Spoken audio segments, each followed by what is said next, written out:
구독자 여러분 안녕하세요. 블랙입니다. 오늘은 유가 상승에도 불구하고 오르는 달러, 돌발 변수라도 발생했을까? 환율 전망과 우리의 대응이라는 제목으로 영상을 시작해 보겠습니다. 달러의 가치를 나타내는 달러 인덱스는 이번 주 내내 상승하고 있습니다. 여러분 아시다시피 러시아, 사우디, 미국 간의 원유 감산 합의가 진행 중에 있습니다. 이것은 글로벌 호재입니다. 그렇다면 당연히 안전자산인 달러는 하락하는 게 맞습니다. 그런데 왜 달러는 계속해서 상승하고 있을까요? 조금 이상하지 않나요? 이번 영상에서 하나씩 살펴보겠습니다. 제가 요즘 들어 이 페이지를 자주 말씀드립니다. 달러 상승에 영향을 미치는 4가지 사건인데요. 첫 번째, 그 친구 사건이 가장 중심에 서 있습니다.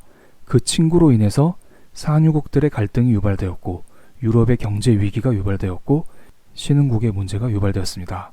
원래는 미중 무역 전쟁이 하나 있었는데 그건 크게 중요하지 않기 때문에 뺐습니다. 그런데 여기에서 제가 중, 대 이런 식으로 한자로 이전 영상에서 위험 비중을 하나씩 써드렸던 적이 있습니다.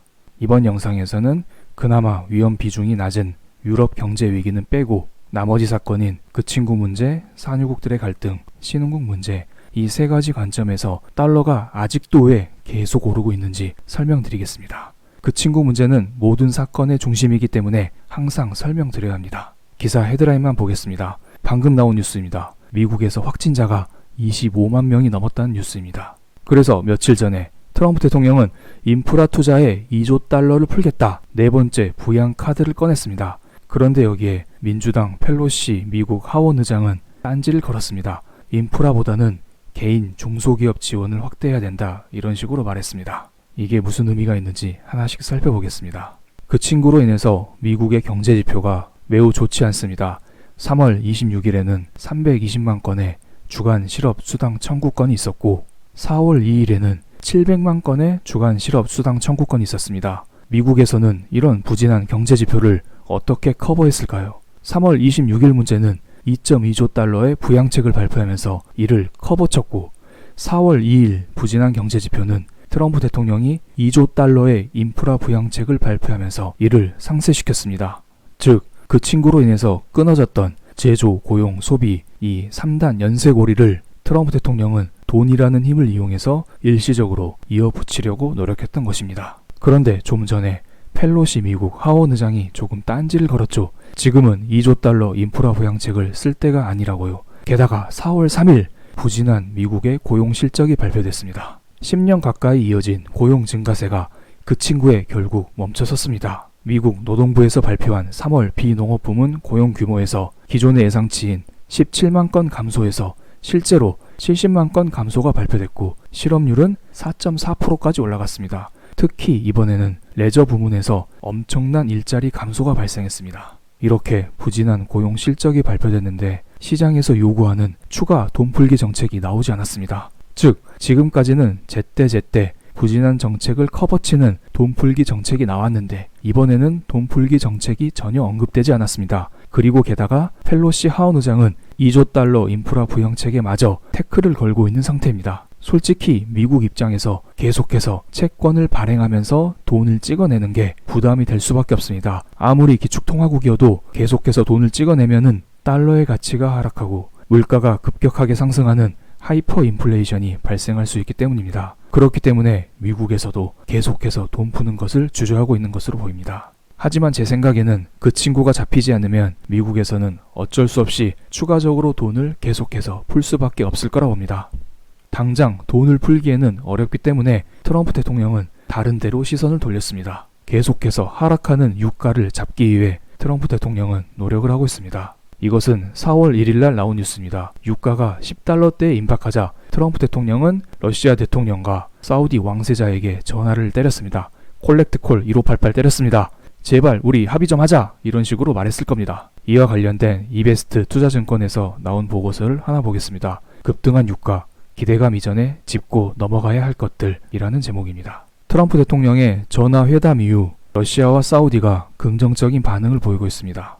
그로 인해서 한때 20달러를 하회했던 WTI 유가는 지금 현재 28.97달러까지 올라간 상태입니다. 그럼 도대체 지금 무슨 일이 벌어지고 있고 앞으로 어떤 일이 벌어질지 한번 알아보도록 하겠습니다. 일단 트럼프 대통령은 러시아와 사우디에게 감산 요청을 했습니다. 하지만 지금 중요한 것은 그들의 감산뿐만 아니라 미국 자체의 감산도 중요합니다. 그래서 트럼프 대통령은 메이저 오일 업체와 셰일가스 기업 간의 간담회를 가질 예정이며, 그리고 4월 21일 미국 텍사스주는 감산 관련 표결을 계획 중이라고 합니다. 이때 미국에서 감산을 해줘야 러시아와 사우디도 감산에 나설 것으로 보입니다. 그리고 두 번째 요소는 길어질 수 있는 협상 과정이 있습니다. 지금 트럼프 대통령의 전화 요청에 의해서 사우디 측은 긴급 오펙 플러스 회의를 요청했습니다. 하지만 구체적인 감산 규모가 결정되기까지는 시간이 좀 더 소요가 되겠죠. 이들도 바로바로 감산을 하지 않을 것입니다. 미국이 어떤 식으로 나오는지 살펴보고 나서 본격적인 감산에 나설 것으로 보입니다. 뒤이어 설명드리면, 사우디 측에서는 미국 에너지 기업들을 비롯한 캐나다, 멕시코, 브라질 등 모든 산유국들의 참여까지 필요하다라고 강조를 했다고 합니다. 그리고 가장 중요한 것은 그 친구의 변수입니다. 지금 그 친구 때문에 유가가 하락하고 있는 것입니다. 물론 러시아와 사우디가 감산 거부를 했기 때문에 공급 문제로 인해서 유가가 하락했던 것도 있지만, 가장 근본적인 것은 그 친구로 인해서 글로벌 원유 수요가 줄어들었기 때문에 유가가 하락한 것으로 보입니다. 즉, 그 친구가 언제 정점을 찍고 꺾이는지, 그게 중요합니다. 레포트에 따르면은 4월 말 5월경 이때 미국, 유럽 내 확산세가 정점에 이를 것으로 예상이 된다라고 합니다. 그럼 이때까지는 유가의 본격적인 반등이 나오지 않을 수도 있습니다. 하지만 주가든 유가든 모두 심리적인 문제가 크게 작용하고 있습니다. 마지막 문장을 보겠습니다. 글로벌 감산 공조를 위한 물밑 작업이 당초 예상보다 빠르게 전개되고 있다는 점에서 유가의 하방 경직성은 강화될 수 있다. 이게 무슨 말이냐면은 유가가 이제는 더 이상 떨어지지 않을 수 있다. 혹시나 앞으로 러시아나 사우디가 반발을 하더라도 WTI 유가 20달러의 하단 지지선은 깨지지 않을 가능성이 크다라는 것입니다. 실제로 트럼프 대통령은 산유국들에게 1000만 배럴에서 1500만 배럴의 감산을 요구했고, 지금 그 친구로 인한 글로벌 석유 수요는 최대 2000만 배럴까지 감소할 전망입니다. 만약 트럼프 대통령 말대로 러시아와 사우디에서 1000만 배럴, 1500만 배럴 이 정도 감산해주고, 이에 맞춰서 미국 셰일가스 기업도 500만 배럴, 1000만 배럴 이 정도 감산만 해준다면 글로벌 석유 수요 감소분 2000만 배럴은 어느 정도 상쇄시킬 수 있지 않을까요? 지금 트럼프 대통령도 제 코가 석자이기 때문에 어느 정도 감산 합의에 적극적으로 나설 것으로 보입니다. 기사 헤드라인 3개 보겠습니다. 실제로 이 기사 3개 정도면 모든 상황을 파악할 수 있습니다. 며칠 전 미국 셰일가스 기업 중 화이팅이 처음으로 파산했습니다. 여러분, 화이팅! 그 화이팅이 아닙니다. WHITING라고 원유 생산 업체가 있습니다. 어쨌든 러시아 입장에서는 미국 셰일가스 기업도 하나 파산시켰다. 원유 가격을 20달러 아래로 떨어뜨리면서 미국에게 어느 정도 타격을 줬기 때문에 소기의 목적은 달성했을 거라 봅니다. 그래서 러시아 대통령 푸틴은 주요 산유국들과 감산 논의 준비돼 하루 1천만 배를 줄여야 이런 식으로 말했다고 합니다. 게다가 오펙 플러스도 다가오는 4월 6일 화상회의를 개최한다고 합니다. 이때 어느 정도 긍정적인 뉴스가 나올 것으로 기대하고 있습니다. 그런데 혹시 여기에서 유가 하락과 달러 상승, 이것의 관계를 모르시는 분들을 위해 아주 간단히만 설명드리겠습니다. 유가가 하락하게 되면은 셰일가스 기업의 마진이 줄어들기 때문에 미국 셰일가스 기업이 위험하게 됩니다. 그렇게 되면 미국 셰일가스 기업이 파산할 수 있고, 또한 이들 기반으로 이루어진 회사채 시장이 흔들리게 됩니다. 그럼 자연스럽게 달러 부족으로 인한 달러 가치 상승이 나타납니다. 반대로 지금처럼 국제 공조로 인하여 유가가 상승하게 되면은 달러는 하락해야 됩니다. 그런데 이상한 게 있습니다. 제가 영상 초반에 달러가 지금 상승하고 있다라고 말씀드렸습니다. 어라? 조금 이상하죠? 지금 유가가 반등하고 있는데 그럼 당연히 달러는 떨어져야 합니다. 그런데 왜 달러는 상승하고 있을까요? 어떤 사람은 이런 식으로 말씀할 수도 있습니다. 지금의 감산 합의는 일시적이다. 그렇기 때문에 사람들은 불안해서 다시 달러를 찾고 있는 것이다. 하지만 저는 이렇게 생각하고 있지 않습니다. 지금 감산 합의로 인해서 어느 정도 유가가 반등하고 있습니다.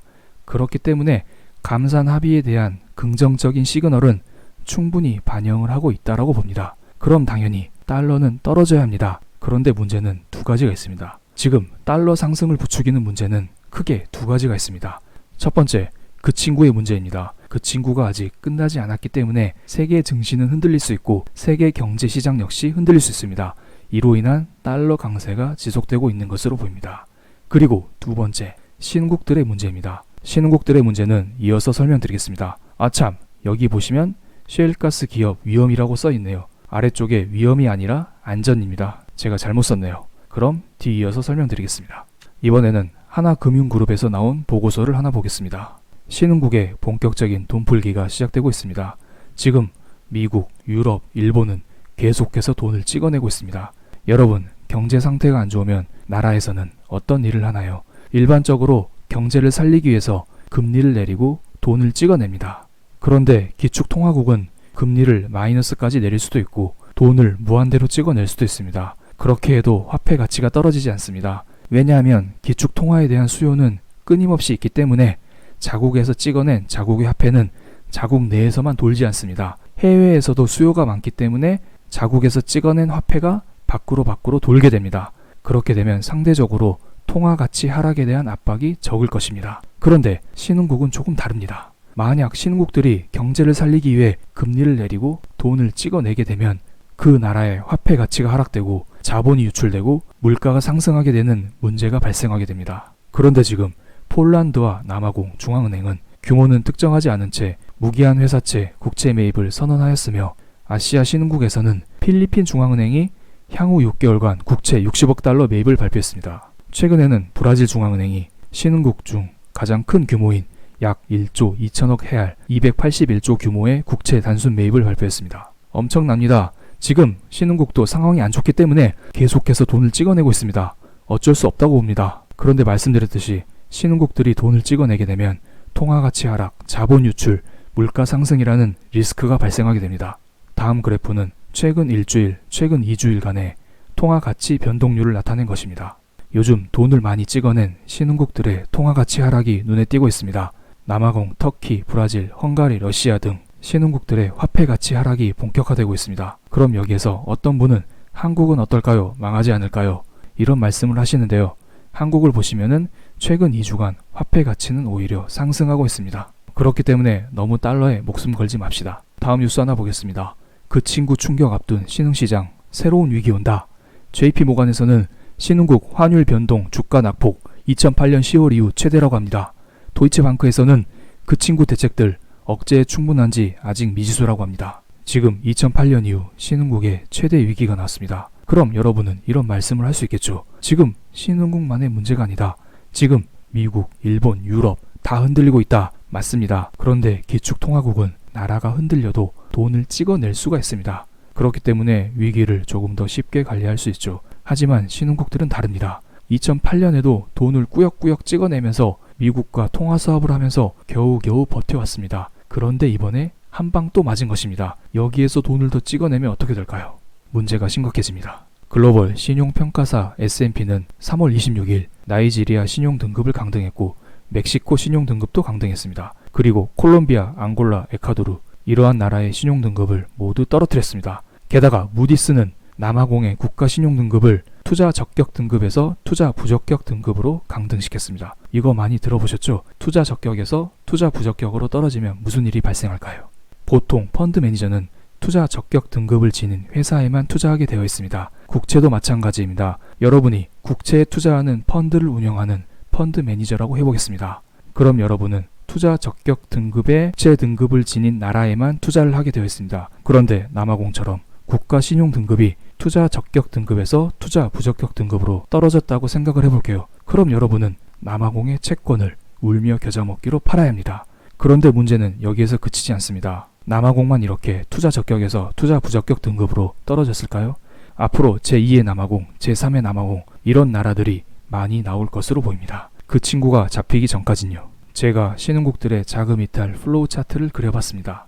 일반적으로 경기 침체가 발생하면 신흥국들은 금리를 낮추고 국채를 발행합니다. 그리고 경기 침체가 발생하면 국가 신용 등급이 떨어집니다. 이러한 복합적인 요인으로 인해서 국채 가격이 떨어지고 국채 금리가 올라갑니다. 이게 무슨 말이냐면 국가 신용 등급이 떨어지면 좀 전에 말씀드린 국채에 투자한 펀드 매니저도 신흥국의 국채를 팔고 떠납니다. 즉 이것은 국채 가격 하락 요인, 국채 금리 상승 요인으로 작용합니다. 그리고 경제를 살리기 위해 국채를 발행하게 되면 국채 공급 증가로 인해서 국채 가격은 역시 떨어지게 됩니다. 이러한 국채 가격 하락, 국채 금리 상승 문제에 최근 유발된 달러 강세까지 더해지면 사람들은 굳이 신흥국에 투자를 할 이유가 없습니다. 계속해서 올라가는 달러가 눈앞에 있기 때문에 사람들은 신흥국의 주식 채권을 팔고 달러를 사서 자국으로 돌아가게 됩니다. 이런 식으로 신흥국에서 자금 이탈이 시작되고 이는 곧 경제 위기로 연결됩니다.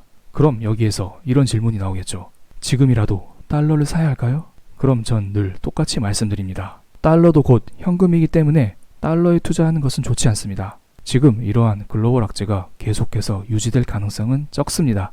만약 그 친구 문제가 진정이 되면 어떻게 될까요? 그렇게 되면 산유국들의 문제, 유럽 경제 위기, 신흥국 문제 이런 게 자연스럽게 해결될 거라 봅니다. 이는 결국 달러 하락, 환율 하락으로 이어질 가능성이 큽니다. 그렇기 때문에 여러분은 달러 투자에 너무 목매지 않으셨으면 합니다. 달러에 투자하는 경우는 단 한 가지입니다. 미국 주식 매수를 위한 총알 확보를 위해서입니다. 여러분이 미국 주식 매매를 하고 싶으면 달러가 필요합니다. 미국 주식 매매를 하고 싶으신 분들만 달러를 매수해서 주식이 지금처럼 쌀 때 모아가는 게 낫지 않나 하는 생각이 듭니다. 물론 이것은 사견이기 때문에 참고로만 봐주시기 바랍니다. 제가 지난번에 원달러 환율의 단기 바닥은 1210원이라고 말씀을 드렸습니다. 운이 좋게도 원달러 환율은 1210원 부근까지 떨어졌다가 다시 조금씩 반등하고 있습니다. 그럼 어디까지 올라갈까요? 어디까지 올라갈지 저도 모릅니다. 하지만 모든 사람들은 원달러 환율 하락을 원하고 있습니다. 한국은행 총재, 미국 연준 의장, 트럼프 대통령 모두 원달러 환율이 떨어지기만을 바라고 있습니다. 그래야만 모두 다 함께 살 수 있기 때문입니다. 이를 위해서 한미 통화 수합, 레포 시장을 통한 달러 공급, 연준의 무제한 양적 완화, 연준의 우량한 회사채 매입 이러한 정책이 계속해서 나오고 있습니다. 그렇기 때문에 여러분 너무 달러에 목숨을 걸지 않으셨으면 합니다. 제가 달러를 지속적으로 말씀드리는 이유는 달러 인덱스가 경제 위기를 나타내는 지표입니다. 그렇기 때문에 저는 달러의 흐름을 통해서 시장의 악재가 어떤 식으로 흘러가는지 체크해 드리고 있을 뿐입니다. 그럼 오늘 영상 여기에서 마치겠습니다. 조만간 전체 라이브를 통해서 인사드리겠습니다. 감사합니다.